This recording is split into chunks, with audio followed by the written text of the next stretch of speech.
반세기 전만 해도 가까운 우방이었는데 이제는 돌이킬 수 없는 적대 국가가 돼버렸습니다. 이란과 이스라엘 이야기인데요. 지난 4월 1일 이스라엘이 시리아 주재 이란 영사관을 폭격한 데 이어 13일에는 역사상 최초로 이란이 이스라엘 본토를 향해 드론과 무인기 300여 발을 발사하는 보복 공습을 벌였습니다. 최근엔 이스라엘과 이란의 지원을 받는 시아파 무장정파 헤즈볼라의 무력 충돌이 최고조에 달하는 등 이스라엘과 이란의 첨예한 대립은 중동 질서를 뒤흔들고 있습니다. 사실 이란과 이스라엘은 50년 전만 해도 우호 관계였습니다. 양측 모두 미국의 우호적인 국가였기 때문이죠. 이스라엘은 태동기부터 미국 덕을 톡톡히 입은 본투비 아메리카입니다. 미국은 1948년 이스라엘 건국을 승인했습니다. 미국을 향한 이스라엘의 짝사랑은 1960년대 베트남 전쟁 무렵 이스라엘의 군사 지원을 신호탄으로 비로소 쌍방통행으로 바뀌었습니다.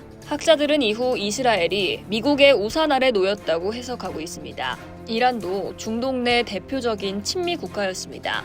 1953년 미국과 영국의 지원을 받은 쿠데타로 팔레비 왕조가 재집권하면서 친서방 정책이 강화됐습니다. 이로 인해 이란과 이스라엘의 관계 역시 우호적이었죠.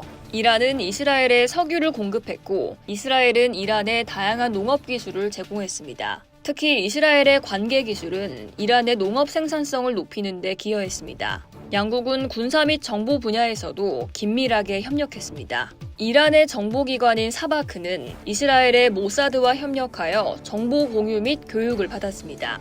양국의 밀월 기간이 끝난 건 1979년 이슬람 혁명 이후입니다. 당시 서구식 근대화 모델이 불러온 빈부격차와 팔레비 왕조의 불만을 품은 아야톨라 루홀라 호메이니는 성난 민심을 등에 업고 혁명을 통해 이란을 장악했습니다. 미국은 팔레비 왕조의 마지막 국왕 모하마드 레자 샤 팔레비의 망명을 받아들였고 해당 시기를 전후로 이란과 미국과의 관계는 악화일로를 걸었습니다. 급기야 2002년 당시 조지 부시 미 대통령은 이란, 이라크, 북한을 묶어 악의 축으로 규정하기도 했죠. 호메이니 정권은 반서방, 반이스라엘 정책을 내세웠습니다. 이란은 즉시 이스라엘과 모든 외교 관계를 단절하고 이스라엘을 작은 사탄, 미국을 큰 사탄으로 비난했습니다.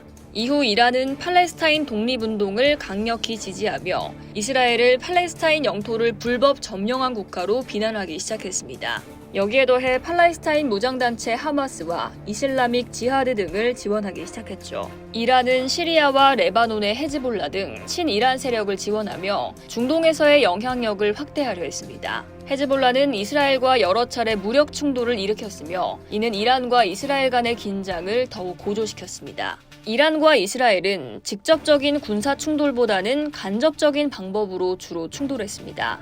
이스라엘은 시리아 내 이란군과 헤즈볼라의 거점을 공습했고 이란은 헤즈볼라와 하마스 등을 이용해 그림자 공격을 가했죠. 하지만 이번 공습으로 양국이 루비콘 강을 건널 수 있다는 해석도 나옵니다. 미국 월스트리트 저널은 이란의 이스라엘 직접 타격은 이번이 처음이라며 양측의 전면전까지 확산될 수 있다고 경계했습니다. 이상 월드 디펜스였습니다.